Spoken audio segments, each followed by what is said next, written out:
Hallelujah. परमेश्वर के वचन में से एक आयत हम पढ़ेंगे, उत्पत्ति की किताब 4 अध्याय 1 से लेकर 7 पद तक। जब आदम अपनी पत्नी हव्वा के पास गया, हाँ। तब उसने गर्भवती होकर कैन को जन्म दिया आगे। और कहा, मैंने यहोवा की सहायता से एक पुरुष पाया है। फिर उसने उसके भाई हाबिल को भी जन्म दिया। हाबिल भेड़ बकरियों का चरवाहा बन गया, परंतु कैन भूमि पर खेती करने वाला किसान बना। कुछ दिनों के पश्चात कैन यहोवा के पास भूमि की उपज में से कुछ भेंट ले आया, और हाबिल भी अपनी भेड़ बकरियों के कई एक पहलौठे बच्चे भेंट चढ़ाने ले आया और उनकी चर्बी भेंट चढ़ाई। तब यहोवा ने हाबिल और उसकी भेंट को तो ग्रहण किया, परंतु कैन और उसकी भेंट को उसने ग्रहण ना किया। यहां पर हम देखते कि परमेश्वर ने जो लिखा है वचन में, एक बाप के 2 बेटे हैं, आराधना करने आए। एक ने जो आराधना, प्रार्थना, भेंट प्रभु परमेश्वर को चढ़ाई, वो परमेश्वर ने ग्रहण की, और कैन ने भी भेंट चढ़ाई, आराधना चढ़ाई, तो वो भेंट प्रभु ने ग्रहण नहीं की। यानी एक्सेप्टेबल और नॉट एक्सेप्टेबल 2 वर्ड्स यहां पर दिखाई देते हैं आपको। ग्रहण करने योग्य और ग्रहण करने के योग्य नहीं होना। तो हाबिल की जो भेंट थी, हाबिल की जो आराधना थी, हाबिल की जो प्रार्थना थी, वो ग्रहण योग्य थी। और परमेश्वर भी ये चाहता है कि हम उसको ऐसी आराधना चढ़ाएं, ऐसी प्रार्थनाएं चढ़ाएं, ऐसे बलिदानों को चढ़ाएं जिससे वो प्रसन्न हो जाए।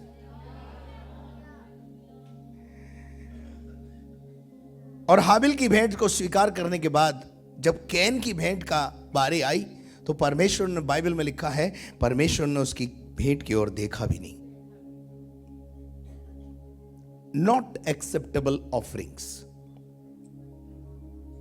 ग्रहण योग्य बलिदान और ना ग्रहण योग्य बलिदान।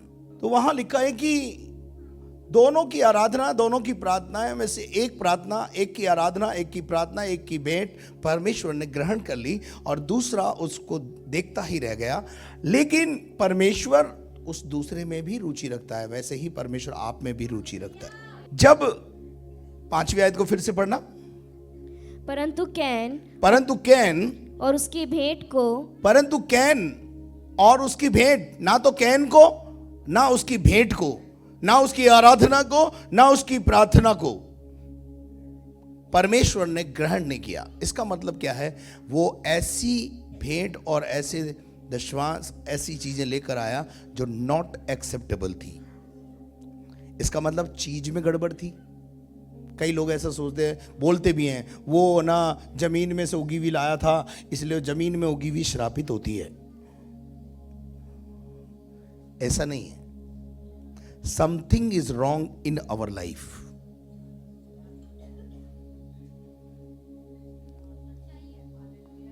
Something is wrong in our life. कैन की भेंट में कोई प्रॉब्लम नहीं, कैन की गाना गाने में कोई प्रॉब्लम नहीं है, पर अंदर प्रॉब्लम है। परमेश्वर उतर कर आया और उससे कहा। तब कैन अति क्रोधित हुआ और उसके मुंह पर क्या छा गई? उदासी छा गई। उसको तो हो गया, मेरे को कुछ नहीं हो रहा।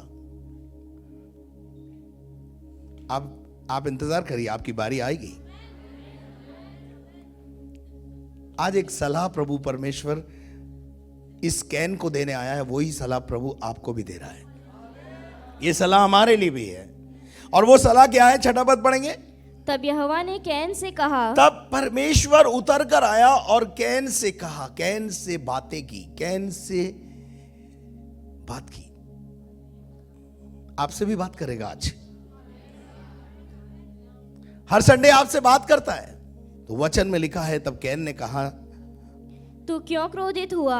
तब यहोवा ने कहा, तू गुस्से में क्यों है? तू गुस्से में क्यों है? तू क्यों परेशान है? क्या हो गया है? तू गुस्से का कारण क्या था? मेरी आराधना, मेरी प्रार्थना, मेरी भेंट की ओर तो आपने देखा भी नहीं। तब परमेश्वर ने उसे एक सलाह दी। क्या दी? बोलो। और तेरे मुंह पर उदासी क्यों छा गई है? आगे आगे वही सलाह प्रभु आज आपको दे रहा है। यदि तू भला करे, यदि तू भला करे और तो क्या तेरी भेंट ग्रहण ना की जाएगी? हेलो, इसका मतलब बुराई थी। Something is wrong in the life of can. Can का जीवन या कैन का चरित्र में प्रॉब्लम था। भेंट में प्रॉब्लम नहीं है, गाने में प्रॉब्लम नहीं है, प्रॉब्लम दिल में है, प्रॉब्लम आपके मन में है। आप कड़वाहट रखकर, ईर्ष्या रखकर, जलन रखकर, हसद रखकर आराधना कर रहे हैं। ऐसी आराधनाएं नॉट एक्सेप्टेबल ऑफरिंग्स है। इंग्लिश में बहुत अच्छा लिखा है, if you do what is right in the site of God. Hindi में थोड़ा इतना क्लियर नहीं हो रहा है, लेकिन इंग्लिश का ट्रांसलेशन जब हम देखते हैं, इंग्लिश में जब हम देखते हैं तो वहां लिखा है if you do what is right in the site of God. यानी परमेश्वर की दृष्टि में जो अच्छा है वो तू करेगा तो तेरी भेंट, तेरी आराधना और तेरा दशमांश भी स्वीकार किया जाएगा। कई बार हम मन में कड़वाहट, ईर्ष्या, जलन, हसद ये सब रखकर आराधना करते हैं और ऐसी आराधना इस छत से टकरा के यहीं रह जाती है। लेकिन जो हाबिल की तरह आराधना करते हैं वो छत फाड़ करके ऊपर चली जाती है।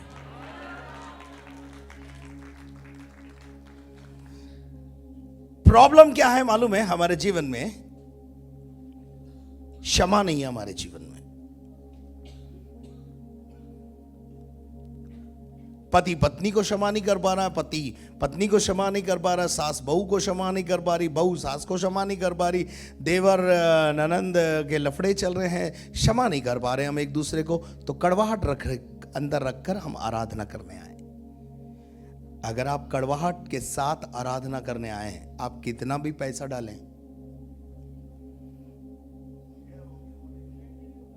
वो ग्रहण नहीं होगा। तो पहले हम अपने आप को सुसज्जित करें, आत्मा के वरदानों से अपने आप को सजाएं, आत्मा के फलों से अपने आप को सजाएं और वो करें, केवल वो करें जो खुदा को पसंद है। बाकी सब छोड़ दो, बाकी सब छोड़ दो, बाकी सब प्रभु देखेगा। वो बैठा है ना, खुदा ने उसे सलाह दी। परंतु मैं आपसे पूछना चाहता हूं, क्या कैन ने वो सलाह एक्सेप्ट की? वचन तो हम सबके लिए देते हैं, क्या सब एक्सेप्ट कर लेते हैं? सबके गले से उतर जाती है? नहीं। कई लोग बोलते हैं ये नागवार है, ये अच्छा थोड़ी है, ऐसा थोड़ी होता कोई, ऐसा नहीं होता। बाइबल में यीशु मसीह के 70 चेले में से 58 चेले यीशु मसीह को छोड़ के गए। क्यों? नागवार लगी शिक्षा। तो कैन के जीवन में खुदा ने सलाह दी, खुदा की सलाह को उसने ताक में रखी, जैसे आप रखते हैं। वचन सुनते हैं आप, वचन को ताक में रखते हैं आप लोग। तुम्हारी सलाह तुम्हारे पास रखो पास्टर जी। उसके बाद जो परमेश्वर ने कैन को सलाह दी, कैन ने सलाह, और उसके बाद कैन का रिजल्ट क्या रहा? रिजल्ट, परिणाम देखते पर। तब कैन ने अपने भाई हाबिल से कुछ कहा। नंबर 1, उसने हाबिल का मर्डर कर दिया। अपने भाई से जलन उत्पन्न हो गई, हत्या का पाप हुआ। नंबर 2, उसके बाद तब यहोवा ने कैन से पूछा। तब कैन से एक और बार परमेश्वर ने अवसर दिया। कई बार परमेश्वर हमको दोबारा अवसर देता है। परमेश्वर कैन के पास दोबारा आया और कैन से कहा, तेरा भाई हाबिल कहाँ है? क्या परमेश्वर को नहीं पता था कि हाबिल कहाँ है? वो अंतर्यामी परमेश्वर है। आपके सारे गुनाहों का लेखा जोखा उसके पास है।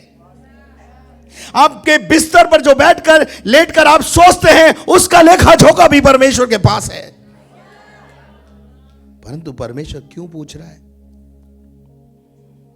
परमेश्वर उसे एक अवसर दे रहा है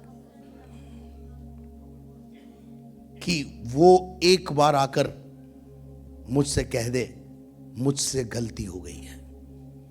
इसीलिए तो पूछा था, ये सेकंड चांस दिया।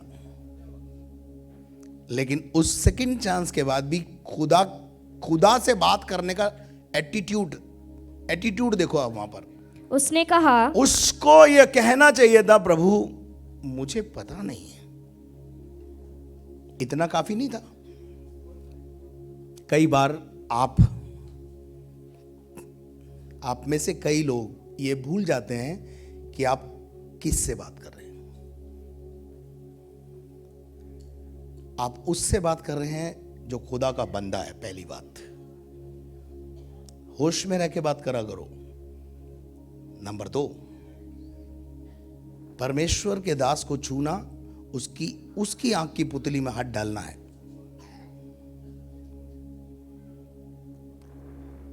तो जो दूसरा अवसर था वो भी खो दिया और बड़ा रूडली जवाब दिया। क्या जवाब दिया?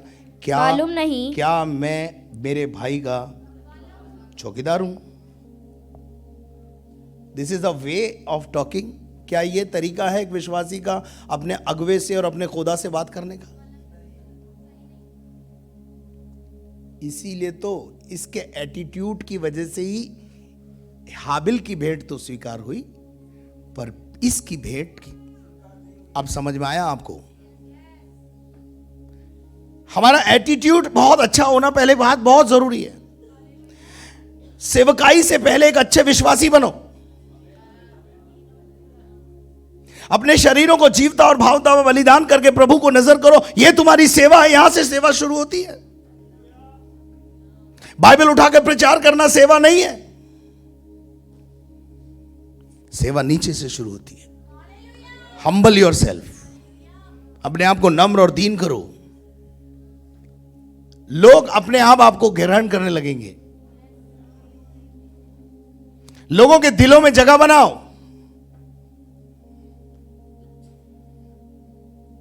हम किसी को बोले जबरदस्ती तुम इनका आदर करो जी, ये पादरी है इनका आदर करो जी। अरे पादरी साहब, आप भी तो अपना एटीट्यूड ऐसा करो कि लोग स्वतः ही आपको अपना पास्टर और आपका आदर करना शुरू कर दें। क्या आप मेरी बात से सहमत हैं? कैन की जिंदगी में आग लग गई और आगे जाकर हम देखते हैं कि कैन के साथ क्या हुआ। पढ़ो। परमेश्वर ने जब इसने बड़ा एटीट्यूड के साथ जवाब दिया, क्या मैं अपने भाई का रखवाला हूं, तो उस 10 पद से पढ़िए फिर अब सुनिए आप परिणाम। हाँ, तूने क्या किया है?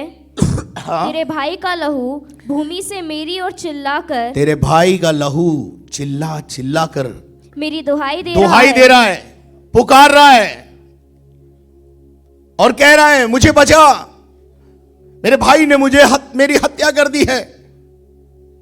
और उसके बाद इसलिए अब 2 बार तुझे चांस दिया, नहीं सुधराना, अब दंड सुन। दंड, भूमि जिसने तेरे भाई का लहू, जिस भूमि के अंदर तूने अपने भाई को गाड़ा है, वो भूमि अपना मुंह खोला है। उस भूमि ने अपना मुंह खोला है और उसकी ओर से तू शापित है। इसका मतलब क्या है? भूमि ने मुंह खोला है, इसका क्या मतलब है? मैं आपको बताना चाहता हूं जो प्रकाशन प्रभु ने मुझे दिया। जब कोई इंसान कोई गलत काम करता है, आप उसका साथ मत दो,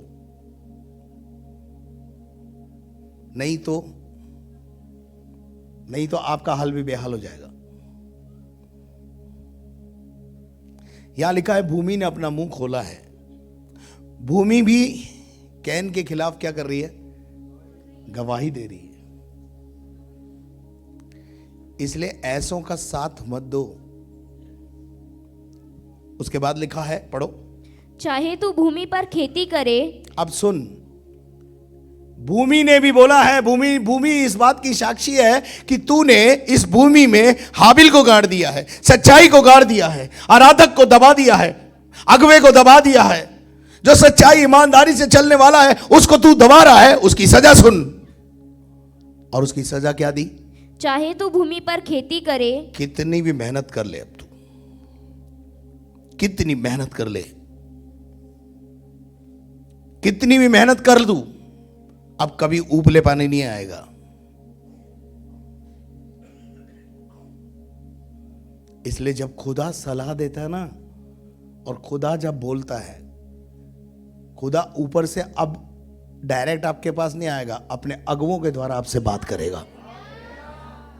इसलिए खुदा के दास जब बोलते हैं, प्रचार करते हैं, तो उनकी बात को सुना करो और माना करो। उसके बाद लिखा है, तो भी उसकी पूरी उपज तुझे ना मिलेगी, फलवंत नहीं होगा तू कभी, और तू पृथ्वी के ऊपर भटकने वाला क्या और बोला? भगोड़ा होगा। बहेतु, मेरी बाइबल में ट्रांसलेशन है बहेतु। बहेतु का मतलब होता पगला गया, अपनी मानसिक संतुलन खो देता है इंसान। और क्या लिखा है, भगोड़ा रहेगा। भगोड़े का मतलब कोई ठोर ठिकाना तुझे नहीं मिलेगा। तू भागता रहेगा। तू सोचेगा वहां जाने से मेरे को ब्रेक थ्रू मिल जाएगा, तू सोचेगा वहां जाने से मुझे ब्रेक थ्रू मिल जाएगा, लेकिन तू दुनिया में कहीं भी जाए तुझे ब्रेक थ्रू नहीं मिलेगा, तेरा बंधन नहीं टूटेगा। क्या आप मेरे साथ हैं? और वचन बताता है, फिर परमेश्वर ने और भी कुछ कहा, पढ़ो। तब कैन ने यहोवा से कहा, मेरा दंड सहने से बाहर है। अरे इतनी बड़ी सजा दे दी आपने मुझे, ये दंड तो सहने के बाहर है, मैं इसको सह नहीं पाऊंगा। तो खुदा ने घटा दिया इसका, घटा नहीं और बढ़ गया, ये सजा कम कराने के चक्कर में है, लेकिन खुदा की ओर से सजा बढ़ गई। क्या बढ़ी? पढ़ो। इस कारण यहोवा ने उससे कहा, जो कोई कैन को घात करेगा, यानी अब कोई मारने वाला भी पैदा नहीं, भगोड़ा बहेतु, और ऐसे ही दुनिया में फिरता रहेगा तू, कभी ठोर नहीं मिलेगी तुमको। मेरे अजीजों, मेरा कहने का मकसद यह है, कैन ने नॉट एक्सेप्टेबल ऑफरिंग प्रभु को चढ़ाई। हम में से कोई भी ऐसा काम ना करे। परमेश्वर को हमेशा अच्छी भेंटें चढ़ाएं, ग्रहण योग्य भेंटें चढ़ाएं। चलिए, लेवी व्यवस्था 22 अध्याय और उसके 17 पद से पढ़ दी है। मैं कुछ आयतें आपको दे रहा हूं, हम इस बात का ध्यान रखें। पढ़ो। लेवी व्यवस्था उसका 22वां अध्याय और जल्दी। 17वां वचन। फिर परमेश्वर यहोवा ने मूसा से कहा, मूसा के द्वारा परमेश्वर ने लोगों को संदेश दिया, जैसे आज मेरे द्वारा परमेश्वर आपसे बात कर रहा है। आमीन। चलिए आगे पढ़िए। हारून और उसके पुत्रों से और इस्राएलियों से समझा कर ये बातें बता दे कि इस्राएल के घराने, या इस्राएलियों में से समझा कर कि इस्राएल के घराने, या इस्राएलियों में रहने वाले परदेशियों में से कोई क्यों न हो जो मन्नत या स्वेच्छा बलि करने के लिए परमेश्वर यहोवा को कोई होम बलि चढ़ाए, तो अपने निमित्त ग्रहण योग्य ठहरने के लिए, ग्रहण योग्य जो शब्द है एक्सेप्टेबल, आज परमेश्वर मुझे और आपको सबको ग्रहण करे। हमारी आराधना ग्रहण हो, हमारी भेंट, हमारी प्रार्थनाएं सब ग्रहण योग्य हो। हम जो यहां दान दशमांश और भेंटें डालते हैं, होम बलि चढ़ाते हैं, अन्न बलि चढ़ाते हैं, जो भी चढ़ाते हैं, वो सब ग्रहण योग्य हो। ऐसा ना हो हमारी मेहनत बेकार चली जाए, व्यर्थ चली जाए। आगे लिखा है, बैलों या भेड़ों या बकरियों में से निर्दोष नर चढ़ाए जाएं। क्या चढ़ाया जाए? बैल भेड़ बकरी जो भी तू चढ़ाए, वो कैसी चढ़ाना? निर्दोष, टूटा फूटा, फटा पुराना, जो कहीं काम नहीं आ रहा है, चलो खुदा को दे दो। Don't think like this. जब भी खुदा को देना है, वो राजाओं का राजा है, उसको बेस्ट चढ़ाना है, बेस्ट देना है, बेस्ट।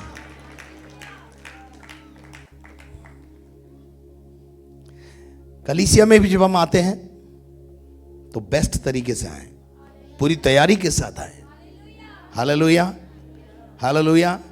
वचन कहता है तुम अपने निमित्त ग्रहण योग्य ठहरने के लिए बैलों या बकरियों में से निर्दोष नर चढ़ाना। निर्दोष का मतलब है अंग भंग हुआ हुआ।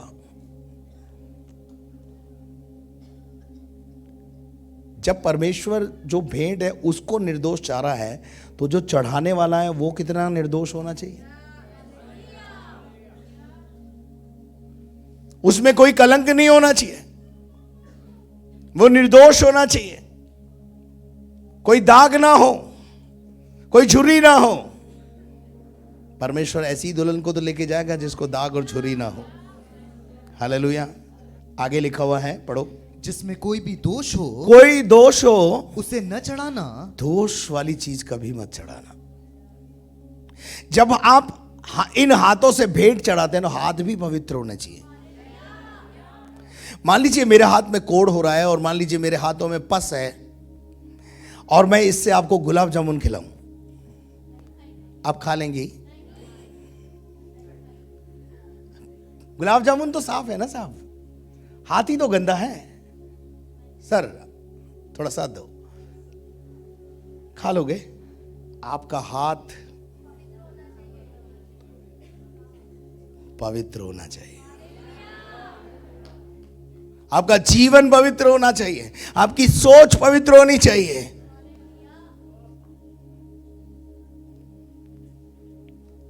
लेकिन हम क्या करते हैं मालूम है? फटा पुराना जो कहीं नहीं चला, खुदा को डाल दो। आप मुझे बताइए, जब आप किसी रिश्तेदार की शादी में जाते हैं, एनवलप बनाते हैं, एनवलप में कैसा नोट डालना पसंद करते हैं? क्यों कड़क? क्यों कड़क? क्योंकि जब वो खोलेगा और फटा पुराना या गला सड़ा नोट देखेगा तो वो क्या सोचेगा हमारे विषय में? अरे क्या बात है, हमारी छवि खराब हो जाएगी। किसकी दृष्टि में? रिश्तेदार की दृष्टि में। जब हम अपने रिश्तेदारों को चोखा देते हैं तो उस खुदा को भी थोड़ा चोखा दिया करो। क्या आप मेरे साथ हैं? हालेलुया। आगे बढ़ दो ब्रदर। जिसमें कोई भी दोष हो, जिसमें कोई दोष हो उसे न चढ़ाना। उसे जिसका कोना फटा हो, जिसके नंबर गायब हों, लंगड़ा लूला, कहीं नहीं चला, वो इधर चला। Not acceptable offerings. जब हम अपने प्रभु को आराधना चढ़ाते हैं तो पवित्र होठ होने चाहिए, पवित्र जुबान होनी चाहिए, तब सीधा कनेक्शन बनता है, तब कनेक्शन सही बनता है। क्यों लोग प्रभु के दासों के पास आते हैं? क्योंकि आपको यह पता है इस बंदे का कनेक्शन तगड़ा है खुदा के साथ। हम अपने जीवन को, शरीरों को जीवता और भावता और बलिदान करके प्रभु को चढ़ाते हैं, चाहे हम कहीं भी हों। सो प्रभु का धन्यवाद हो। आगे पढ़ते हैं जल्दी से। क्योंकि वह तुम्हारे निमित्त ग्रहण योग्य न ठहरेगा। आगे। और जो कोई बैलों या भेड़ बकरियों में से हाँ। विशेष वस्तु संकल्प करने के लिए या स्वेच्छा बलि के लिए परमेश्वर यहोवा को मेल बलि चढ़ाए तो ग्रहण होने के लिए अवश्य है। ग्रहण होने के लिए अवश्य है। सब जने बोलो, ग्रहण होने के लिए अवश्य है कि वो निर्दोष हो। कि वो कैसी हो? निर्दोष हो। और उसमें कोई भी दोष ना और हो। उसमें कोई भी खोट ना पाया जाए। खुदा को जब भी चढ़ाना है, बेस्ट चढ़ाना है। चढ़ाने से पहले अपने जीवन को भी देखना है। वरना कैन किधर हाल हो जाएगा। खुदा आता है, बातें करता है हमसे, लेकिन हम सुनते नहीं खुदा की। चलिए आगे पढ़िए। जो बंदा अंधा या अंग का टूटा या लूला हो अथवा उसमें रसोला या खोरा, कोई फोड़ा फुंसी हो, आगे, या खुजली हो, हाँ, ऐसों को परमेश्वर यहोवा के लिए न चढ़ाना। ऐसों को परमेश्वर के लिए मत चढ़ाना। वो नॉट एक्सेप्टेबल को एक्सेप्टेबल बनाता है। निर्गमन का 15वां अध्याय और उसका एक पद मैं आपके लिए पढ़ना चाहूंगा, 22 पद से पढ़ें। नॉट एक्सेप्टेबल को वो एक्सेप्टेबल बनाता है। तब मूसा इजराइलियों को हाँ। लाल समुद्र से आगे ले गया। जब मूसा परमेश्वर के लोगों को लेके जा रहा था इजराइलियों को, तो और वे शूर नाम जंगल में आए, आगे, और जंगल में जाते हुए हाँ। 3 दिन तक पानी का सोता ना क्या मिला। नहीं मिला? देयर इज नो वाटर, वहां पानी नहीं था। 3 दिन की यात्रा हो गई है और 3 दिन तक कोई जल का सोता उन्हें नहीं मिला है, और वो जल के सोते को ढूंढ रहे हैं, और ले देकर एक सोता मिला। पढ़ो आगे। फिर मारा नामक एक स्थान पर पहुंचे। कौन सा स्थान? मारा का मतलब क्या है? खारा। सोता मिला, वो भी खारा मिला। पहली बात, 3 दिन तक कोई सोता मिला नहीं, और मिला तो खारा मिला। अब उस खारे को मीठा कैसे बनाना है? पति तो बदल नहीं सकते ना बेटा।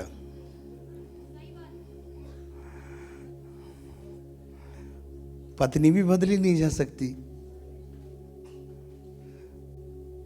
बच्चे माँ बाप नहीं बदल सकते, माँ बाप बच्चे नहीं बदल सकते, पर यीशु हम सबको बदल सकता है। हम सबके व्यवहार को बदल सकता है। हमारे अंदर जो कड़वाहट है, हमारे अंदर जो खारापन है, हमारे अंदर जो ईर्ष्या, जलन, हसद, कुड़न आ गई है, उसको बाहर निकालने की ताकत रखने वाला एक है, जिसका नाम यीशु मसीह है। जब वो आता है तो जीवन बदलता है। चलिए आगे क्या लिखा है, जरा पढ़ेंगे। तब वे यह कहकर मूसा के खिलाफ बकबक करने लगे। हाँ, पत्नी कुछ करे तो फादरी का कान ऐठो। एलिया से क्या कहा? सब तेरी वजह से हो रहा है, तू है इन सब बातों का जिम्मेदार। जबकि बेचारा एलिया निर्दोष था। क्या किसी की भलाई करना अच्छी बात है? अच्छी बात नहीं है, है? किसी के दुख सुख में खड़ा होना अच्छी बात नहीं है? पर अच्छे काम करने के बावजूद भी कान पादरी का ही ऐंठा जाता है। प्रभु के वचन के खिलाफ बोल रहे हैं लोग। मूसा के विरुद्ध बकझक, क्या शब्द इस्तेमाल किया? बकझक करने लगे। क्या हम क्या पिए? यहां लाके मारेगा, यहां लाके मारेगा। पीने को पानी नहीं है, और ये पानी है जो पीने लायक नहीं है, एक्सेप्टेबल नहीं है। कई बार कई चीजें ग्रहण योग्य नहीं होती। लेकिन मैं आपको बताना चाहता हूं, जिस यीशु को मैं और आप जानते हैं, वो नॉट एक्सेप्टेबल को भी एक्सेप्टेबल कर देता है। तब मूसा ने यहोवा की दोहाई दी। तब मूसा ने यहोवा को दोहाई दी और कहा, और यहोवा ने उसे सलाह दी। यहोवा ने उसे बताया इस खारे पानी को मीठा कैसे किया जाए, इस खारे पानी को मीठा कैसे किया जाए, इस खराब पति को स्वीट कैसे बनाया जाए। इस फूलन देवी को माता मरियम कैसे बनाया जाए, या एक ऐसी स्त्री जो एक्सेप्टेबल हो। पति पत्नी दोनों को सलाह दे रहा हूं। आपके घर में ये समस्या चल रही होगी, छोड़ो मत, जोड़ो। छोड़ने की जरूरत नहीं है, जुड़ने की जरूरत है। प्रभु का वचन कहता है, परमेश्वर ने मूसा को एक सलाह दी, वही सलाह आपके लिए भी आज। क्या लिखा है? एक पौधा बतला दिया। एक पौधा। बाइबल में एक बात लिखी है, इंग्लिश बाइबल में, अ पीस ऑफ वुड, लकड़ी का टुकड़ा। हिंदी में लिखा है एक पौधा यानी पेड़। ये पेड़ किसको इंगित कर रहा है? यीशु मसीह को। जब यीशु मसीह, यहां लिखा है वो पीस ऑफ वुड, इंग्लिश में लिखा पीस ऑफ वुड, लकड़ी का टुकड़ा, वो लकड़ी का टुकड़ा क्रूस।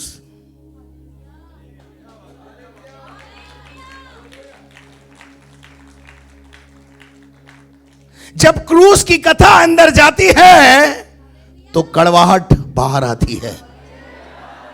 किसी को समझ में आया हो तो धन्यवाद दो प्रभु को। जब यीशु अंदर जाता है, क्रूस पर लटका हुआ यीशु अंदर जाता है, वो लकड़ी अंदर जाती है। बाइबल बताती है परमेश्वर ने मूसा से कहा उस टुकड़े को लेकर उस पौधे के अंदर से एक लकड़ी को तोड़कर उस पानी में डाल दे, फिर देख तमाशा।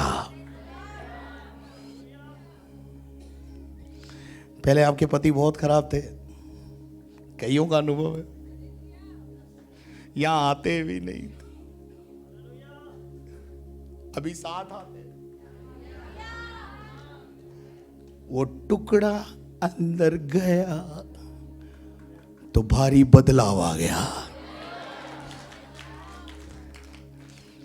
हालेलुया, समझ में आया ना? आगे लिखा, पढ़ दो जरा, पढ़ दो। तब वह पानी मीठा हो गया। क्या अंदर गया? क्या अंदर गया? वो लकड़ी का टुकड़ा अंदर गया, वो यीशु अंदर गया। वो यीशु प्रभु जब अंदर जाता है तो अंदर से सारी बुराइयों को निकाल करके, खारेपन को निकालकर, कड़वाहट को निकालकर, ईर्ष्या को निकालकर, जलन को निकालकर आपको ऐसा जीवन देता है कि आप न केवल मनुष्य लेकिन परमेश्वर के भी ग्रहण योग्य हो जाते हैं। जब यीशु अंदर जाएगा तो खारापन, कड़वाहट, ईर्ष्या, जलन, हसद बाहर आ जाएगी। चलिए आगे क्या लिखा है? वहीं यहोवा ने हाँ, उनके लिए एक विधि और नहीं, यहां लिखा है वो पौधा पानी में डाला और पानी मीठा हो गया। और हाँ, आगे पढ़ दो, आगे पढ़ दो। वहीं यहोवा ने हाँ, उनके लिए एक विधि और नियम बनाया, और वहीं उसने यह कहकर उनकी परीक्षा की। बस अब घर जाके पढ़ लेना। जब यीशु अंदर आता है तो भारी परिवर्तन लाता है। वो खारा पानी काई में बदल गया, वो खारा पानी काई में बदल गया, मीठे में बदल गया। हालेलुया। दूसरा राजा 2 अध्याय उसके 19 और 22 पद को भी पढ़े, 19 से 22। दूसरा राजा में 2-3 उदाहरण है, वो आपको देकर समाप्त करूंगा। उस नगर के निवासियों ने हाँ, एलिशा से कहा, एलिशा के पास आए उस नगर के लोग। एक नगर था, उस नगर के निवासी एलिशा बाबा के पास आए। एलिशा के पास अपनी समस्या को लेकर आए। समस्या क्या थी बेटा? देख, हाँ, यह नगर मन भावने स्थान पर बसा है। ये घर वर सब अच्छा है पादरी साहब, पर ये घर में जो मर्द है ना,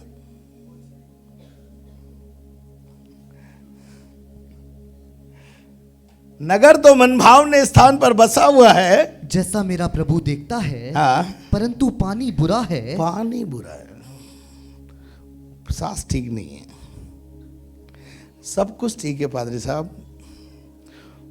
एलिशा बाबा, पर ये सास का क्या करूं? बिल्कुल फूलन देवी है। क्या लिखा है? और भूमि गर्भ गिराने वाली है। और भूमि कैसी है? जिस घर में हम रहते हैं वो घर अच्छा नहीं है पादरी साहब, लोग अच्छे नहीं है भाई साहब। मेरे को कुछ खिला दिया है, मेरे को कुछ खिला दिया है, गर्भ ठहरता ही नहीं। सुनो, आज इलाज हो जाएगा। गर्भ गिराने वाला जल,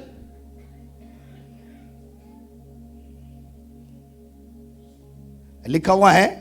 उसने कहा, कैसा है उस गर्भ? पानी की क्वालिटी क्या है?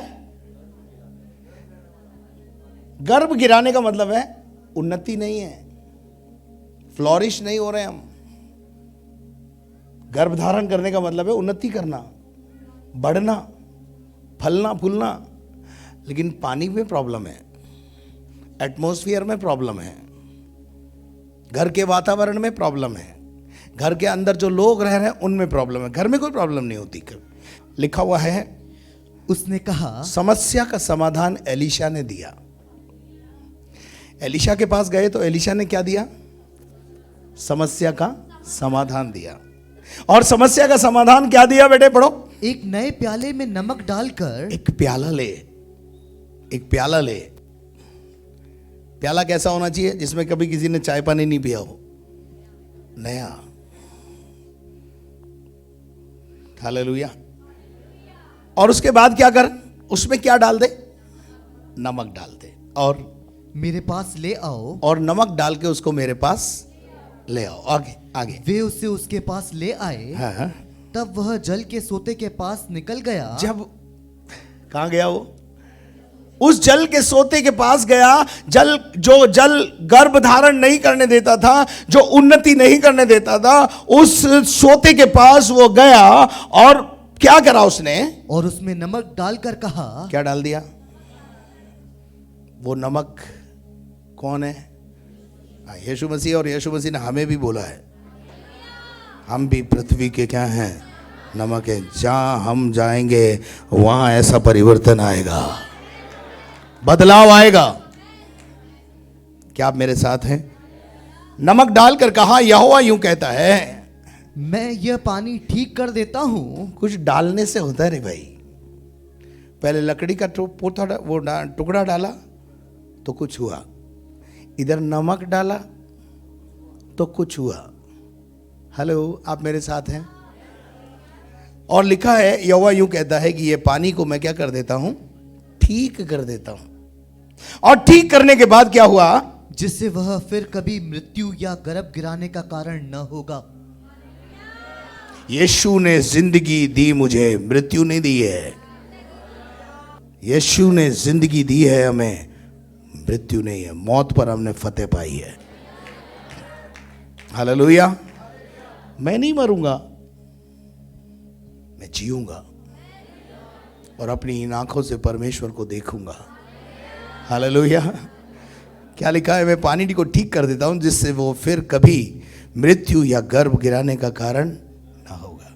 आपके घर की परिस्थितियां, जब यीशु आएगा अंदर घर में, उस सोते में, उस खराब सोते में जो ग्रहण करने के लायक नहीं है, खुदा उसकी परिस्थिति को बदल देगा।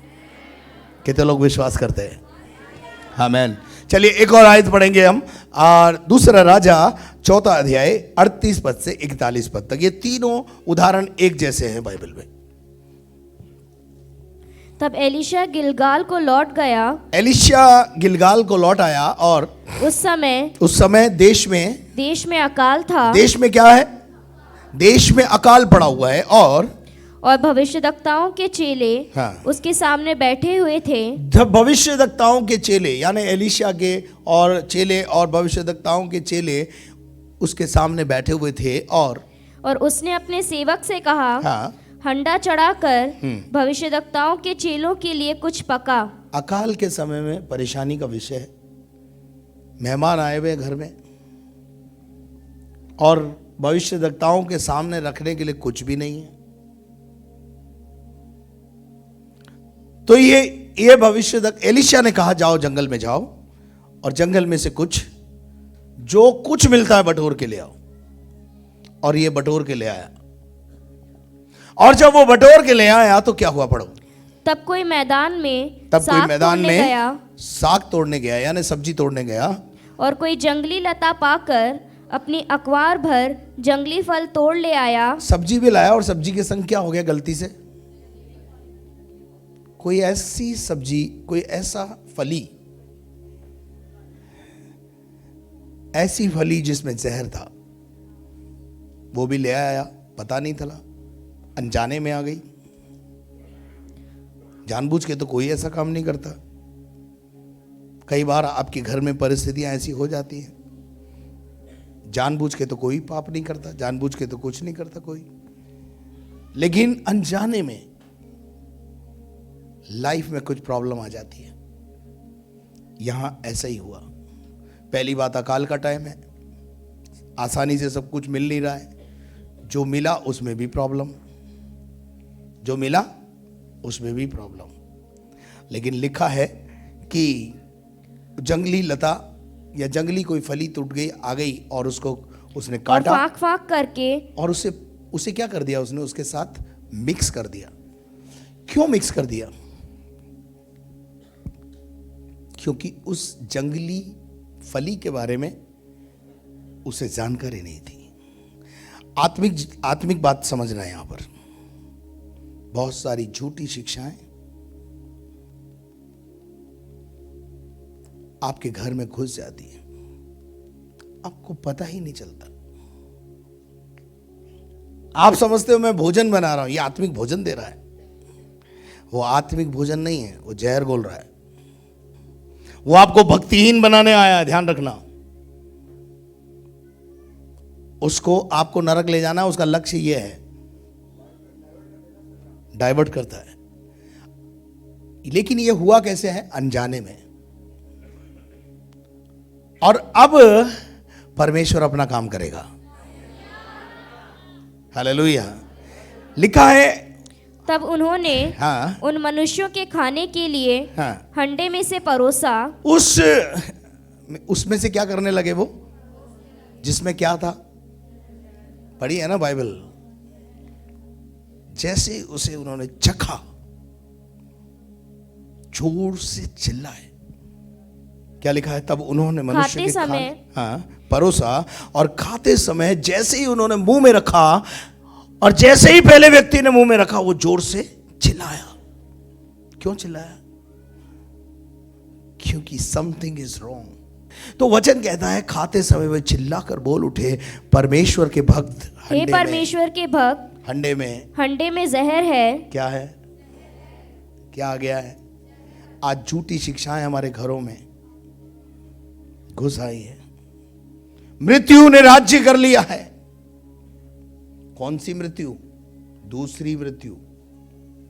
पहली मृत्यु का अधिकार तो हमारे ऊपर से हट गया है, लेकिन झूठी शिक्षा के द्वारा दूसरी मृत्यु का अधिकार फिर से हमारे ऊपर आ जाता है। समझ में आ रही कि नहीं बात? बहुत गहरी बात बोल रहा हूं, यह शायद आपको समझ में नहीं, लेकिन समझना है। लिखा है परमेश्वर के भक्त, हंडे में क्या है? माहुर है, जहर है। माहुर का मतलब है जहर, और मेरी बाइबल में उसका मीनिंग दिया हुआ है मृत्यु है। ऐसा भी मार्ग है जिसमें लोगों को क्या लगता है सही है, लेकिन अंत में उसे मृत्यु मिलती है, बर्बादी मिलती है उनको। जब परमेश्वर के दास उनको जाके समझाते हैं ना, ये रास्ता गलत है, ये रास्ता मत चुन, ये रास्ता तुझे बर्बादी की ओर ले जाएगा, मानते नहीं है। पर धन्य है वो जो मान लेते हैं, सुनते हैं। हालेलुया। क्योंकि वो जीवन प्राप्त करते हैं, उनकी उन्नति तय है। समस्याएं यहां भी ऐसे बहुत सारे परिवार हैं जिनके साथ समस्याएं हुई हैं। समस्याएं हुई हैं यहां पर भी, लेकिन उन्होंने कलीसिया नहीं छोड़ी, रास्ता नहीं छोड़ा, प्रभु को नहीं छोड़ा। ऐसे भी लोग हैं यहां पर, पकड़ के रखा। और मैं आपको बता देना चाहता हूं, ऐसे परिवारों जिन्होंने कष्टों में भी यीशु मसीह को और इस चर्च को, इस अगुवे को नहीं छोड़ा, मैं आपको बता देना चाहता हूं, आने वाले दिनों में तुम्हारी औलादें आशीष पाएगी। तुम्हारी औलादें तुम्हें धन्य कहेंगी। लिखा है उस हंडे में मृत्यु थी, और वो उसमें से वो खा नहीं सके मतलब वो ग्रहण योग्य नहीं था, नॉट एक्सेप्टेबल था, शरीर के लिए हानिकारक था, नॉट एक्सेप्टेबल था। आगे बेटा। तब एलीशा ने कहा अच्छा कुछ मैदा ले आओ। क्या ले आओ? मैदा क्या है? काई में से निकलता है, गेहूं में से। यीशु मसीह ने एक दिन अपने चेलों से कहा, फिलिपुस के पास आकर लोगों ने कहा, हम यीशु से मिलना चाहते हैं। क्या हम यीशु से मिलना चाहते हैं? तो फिलिपुस और अंद्रियास दोनों मिलकर यीशु मसीह के पास गए और कहने लगे कि हे यीशु ध्यान से सुनना जो बोल रहा हूं। हे यीशु, लोग तुझे देखना चाहते हैं, लोग तुझसे मिलना चाहते हैं। तब यीशु मसीह ने अपने आप को वहां पर गेहूं का दाना कहा। क्या बोला? गेहूं का दाना जब तक मर नहीं जाता, अपने आप को बोल रहा, अपने लिए बोल रहा, वो अपने आप को गेहूं का दाना बता रहा है। और गेहूं में से तो मैदा निकलता है।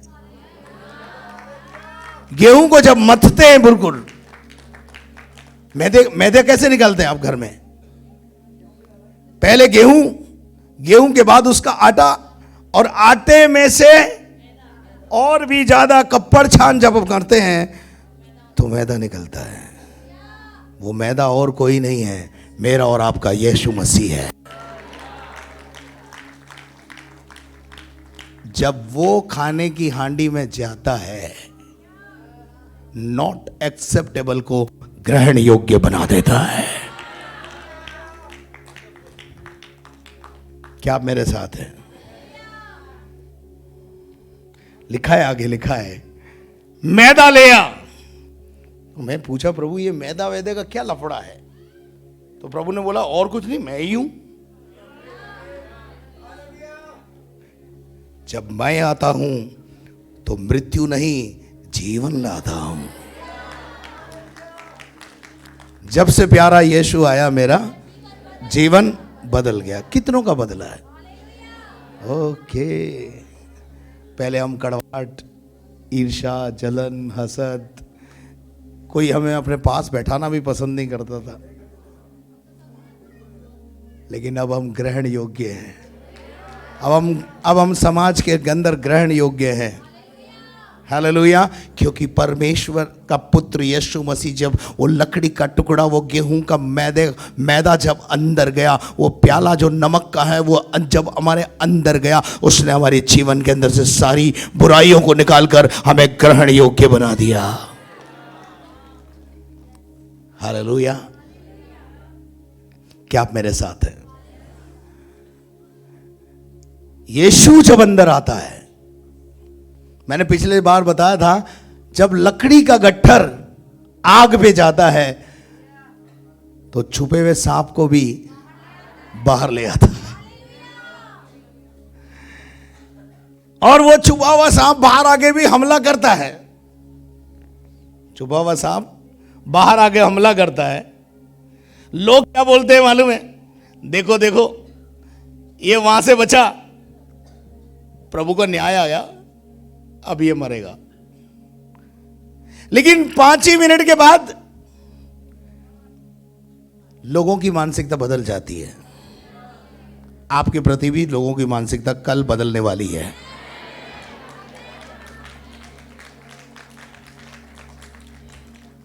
हेलो। जैसे ही पौलुस ने उसको झटका, और फिर क्या सोच रहे हैं मालूम है? अब मरेगा ये, अब पांव सूज जाएगा, हाथ सूज जाएगा, अब मरा, अब गया। लेकिन जब 5 मिनट के बाद भी आधा घंटा भी बीत गया, 1 घंटा भी बीत गया, कुछ भी नहीं हुआ। देखो जी, खरबूजा छुरे पे गिरे, छुरा खरबूजे पे गिरे, कटना खरबूजे को ही पड़ेगा। खरबूजा आप, छुरी मैं।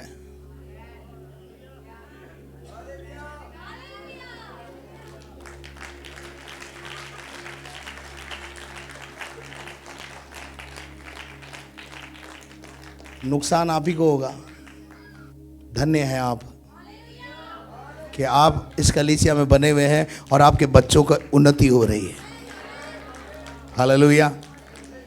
परमेश्वर का वचन कहता है, उस हंडे में उसको डाल दिया और खाने के योग्य हो गया और परोसा गया, और लोगों ने खाया और तृप्त हुए। नॉट एक्सेप्टेबल को एक्सेप्टेबल केवल यीशु बनाता है। एक बात जिंदगी में ध्यान रखना, यीशु ही वो प्रभु है जो 900 क्या 9000 चूहे भी तुमने खाए हों तो भी तुम्हें माफ करके स्वर्ग ले जा सकता है। एक बात जिंदगी में ध्यान रखना, जब लोग रिजेक्ट कर देते हैं, खुदा उठा लेता है। दाऊद को माँ बाप भाई सब ने रिजेक्ट किया, खुदा ने उठा लिया। संसार तुम्हें त्याग सकता है, पर हमारा परमेश्वर हमें कभी ना त्यागेगा ना धोखा देगा। हालेलुया। हंडे में क्या डाला? मैदा। और वो मैदा क्या है? यीशु। जब वो अंदर आता है तो हमें जीवन मिलता है।